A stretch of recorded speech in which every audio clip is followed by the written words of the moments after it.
Lyca production சுபாஷ் கரன் மற்றும் red Jain movies தயாரிப்பில் உலக நாயகன் கமல்ஹாசன் நடிப்பில் பிரம்மாண்ட இயக்குனர் சங்கர் இயக்கத்தில் உருவாகியுள்ள இந்தியன் 2 வரும் ஜூலை 12 முதல் உலகமெங்கும் உங்கள் அபிமான திரையரங்குகளில். விஜயினுடைய அரசியல் பேச்சு, இன்றைய பேச்சு அது ரொம்ப கனமான அரசியல் உள்ளடக்கங்களை கொண்டிருந்தது. நீட் வேண்டும் வேண்டாம் அந்த இடத்தை எல்லாம் தாண்டி அவர் மாநில பட்டியலுக்கு கொண்டு வர வேண்டும், பொதுப்பட்டியலில் இருந்து அப்படின்னு பேசுறார். ஒன்றிய அரசுன்ற வார்த்தையை பயன்படுத்துறார். பன்முகத்தன்மை தேவை அப்படின்லாம் சொல்லி இருக்கிறார். ஒரு கனமான சித்தாந்த அரசியலை நோக்கி நகர்வதை போல அவருடைய பேச்சின் தொனி வெளிப்பட்டிருக்கு. விஜயினுடைய அரசியலின் பாதையை உங்களால அனுமானிக்க முடியுதா? அவருடைய பேச்சை எப்படி நீங்க மதிப்பிடுறீங்க? தமிழ்நாடு அரசியலினுடைய போக்கு எப்படி அமையும், எப்படி அமைந்திருக்கிறது? தமிழ்நாடு அரசியல் களத்தில் ஒருவர் ஏற்கனவே இயங்கினாலும் சரி, புதிதாக வந்தாலும் சரி, அவர்கள் எந்த தடத்தில் பயணித்தால் மக்கள் ஏற்பார்கள் என்பதை விஜய் உணர்ந்திருக்கிறார் அப்படின்னு தான் இன்னைக்கு விஜயனுடைய பேச்சு நமக்கு ஒரு தெளிவை ஏற்படுத்துது. நான் கூட ஒரு 2-3 நாட்களுக்கு முன்னால் ஊடகங்கள்ல பல்வேறு செய்தி நிறுவனங்களுக்கு அளித்த பேட்டிகள்ல சொல்லியிருந்தேன். அவர் கல்வி உதவித்தொகை வழங்கக்கூடிய நிகழ்ச்சிகளை தொடர்ந்து நடத்திக்கிட்டு வர்றாரு. கல்வி உதவித்தொகை வழங்குவது, உபகரணங்கள் வழங்குவது, ஜாமெட்ரி பாக்ஸ் கொடுக்கிறது, நோட்டு புக்கு கொடுக்கிறது, இதுவெல்லாம் தொண்டு நிறுவனங்கள் செய்யக்கூடிய பணி. அதை ஒரு அரசியல் கட்சி செய்வதும் தவறில்லை. அரசியல் கட்சிகள் எல்லாரும் அதை பண்ணிட்டு தான் இருக்கும் இது போன்ற பணிகளை. ஆனால் அப்படிப்பட்ட கல்விக்கான ஒரு மேடை அமைத்து விட்டு கல்வி தொடர்பாக இந்த மாநிலம் இன்றைக்கு சந்தித்துக் கொண்டிருக்கக்கூடிய முக்கியமான பிரச்சனைகள் குறித்து கருத்தே சொல்லாமல் ஒரு அரசியல் கட்சி கடந்து போவது என்பது அது சரியான அணுகுமுறை அல்ல. அது அரசியல் அல்ல. தொண்டு நிறுவனம் செய்யக்கூடிய வேலையை செய்யறதுக்கு விஜய் நற்பணி என்ற போதும். ஆனா தமிழக வெற்றி கழகம் என்கிற அரசியல் கட்சியாக அவர் வந்துவிட்ட பிறகு கல்வி தொடர்பாக இந்த மண் சந்திக்கக்கூடிய பிரச்சனைகளை அவர் அடையாளப்படுத்தணும். அதுல அவருடைய கருத்தை அவர் சொல்லணும். அதுல அவர் கவனம் கொடுக்கணும். அதை விட்டு கல்வி தொண்டு செய்வது என்பதற்காக ஒரு அரசியல் கட்சி தேவை கிடையாது. அதை செய்வதற்கு ஏராளமான தொண்டு நல அமைப்புகள் இருக்கின்றன. அதனால அவர் கருத்தை சொல்ல வேண்டும்னு சொன்னோம். இன்னைக்கு அவர் முதல் முறையாக பல கல்வி நிகழ்ச்சிகளை நடத்தினாலும் முதல் முறையாக இன்றைக்கு ஒரு அரசியல் ரீதியான கருத்துக்களை சொல்லி இருக்கிறார். நீட் என்பது ஒரு அரசியல் ரீதியாக நமக்கு போடப்பட்டிருக்கிற ஒரு முட்டுக்கட்டை. அது வெறுமனே கல்வி தொடர்பானது மட்டுமல்ல, அதற்குள் மிகப்பெரிய அரசியல் இருக்கிறது. அப்ப அந்த அரசியலை எதிர்த்து நாம நிற்கணும். இந்தியா முழுவதும் நீட்டை ஏற்றுக்கொண்டு விட்டார்கள், தமிழ்நாடு ஏன் ஏற்க மறுக்கிறீர்கள் அப்படின்னு கேட்டுக்கிட்டு இருந்தாங்க. தமிழ்நாடு சட்டமன்றம் மட்டும்தான் சட்ட முன்னோடி கொண்டு வந்தோம். தமிழ்நாடு முதலமைச்சர் தான் எல்லா மாநில முதலமைச்சர்களுக்கும் கடிதம் எழுதினார். அன்னைக்கு அது கண்டுகொள்ளப்படவில்லை. ஆனால் இன்னைக்கு பாருங்க, நாடு தழுவிய அளவில் மிகப்பெரிய விவாதத்தை நீட்டு தொடர்பாக பார்க்க முடிகிறது. அன்னைக்கு நாடாளுமன்றம் ஏற்றுக்கொண்டது, நம்முடைய சட்டமன்றம் மட்டும் ஏற்க மறுத்தது. இன்னைக்கு நாடாளுமன்றமே அதை எதிர்த்து கருத்து சொல்லக்கூடிய நிலைக்கு வந்து விட்டது. நாடாளுமன்றத்திலேயே மோடியை நோக்கி எதிர்கருத்துகள் நீட்டு தொடர்பாக வரக்கூடிய சூழலை பார்க்கிறோம். அப்ப இந்தியா முழுவதும் இன்னைக்கு எல்லா மாநிலங்களிலையும் போராட்டம்.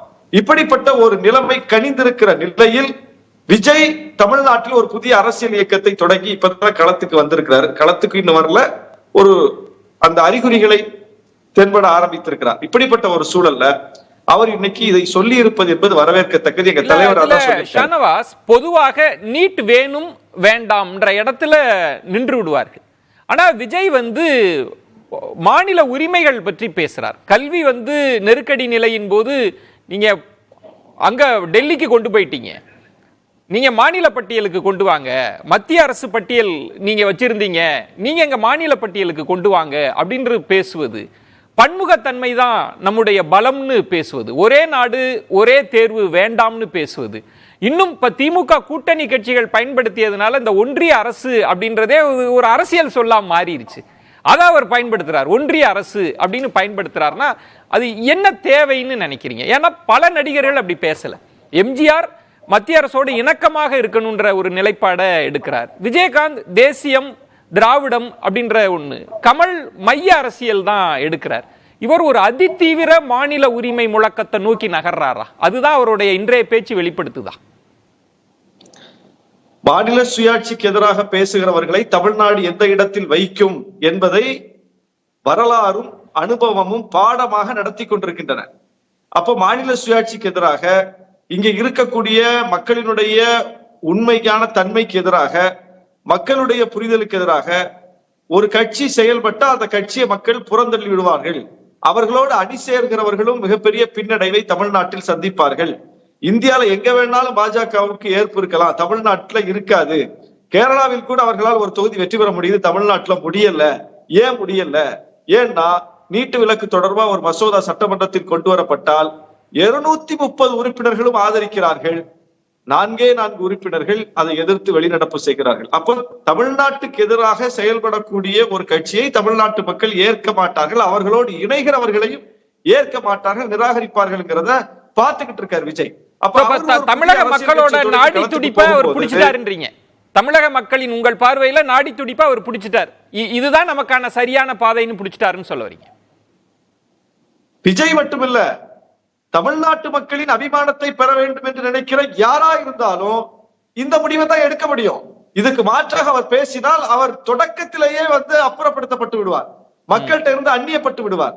ஏன்னா மக்கள் இதை ஒரு கொதிநிலையா பாக்குறாங்க, ஒரு உணர்வு எழுச்சியா பாக்குறாங்க. இது போன்ற விஷயங்கள் எல்லாம் தமிழ்நாட்டுல சமூக நீதி தொடர்பாக, மாநில உரிமை தொடர்பாக, மொழி உரிமை தொடர்பாக மிகப்பெரிய விழிப்புணர்வு மக்கள்கிட்ட இருக்கு. தமிழ்நாட்டினுடைய அரசியல் வரலாறு வேற, தமிழ்நாட்டினுடைய கல்வி வரலாறு வேற கிடையாது. தமிழ்நாட்டினுடைய அரசியல் வரலாறு வேற, தமிழ்நாட்டினுடைய மொழி வரலாறு வேற கிடையாது. எல்லாம் பின்னி பிணைந்தது. அதை அடையாளப்படுத்தக்கூடிய சக்திகள் யாராக இருந்தாலும் தமிழ்நாட்டு களத்தில் நிற்க முடியும், அரசியல் ரீதியாக. ஷானவாஸ், அது உங்கள் கூட்டணிக்கு நெருக்கடியை தராதா? ஒன்று, இந்த குரல் உங்கள் முழக்கத்திற்கு, உங்கள் அரசியல் பயணத்திற்கு வலு சேர்க்கலாம், அதே நேரத்தில் அரசியல் ரீதியான நெருக்கடியும் கொடுக்கலாம். ஏன்னா உங்களுக்கான முழக்கத்தை இன்னொரு புது நடிகர் கொடுக்கிறார் அப்படின்னா அது உங்களுக்கான ஸ்பேஸ் அவர் எடுத்துக்கிறாருன்ற பொருளும் வருது இல்லையா? அப்படி நீங்க அதை பார்க்கலையா? எங்க தலைவர் அதான் சொல்லியிருக்காரு.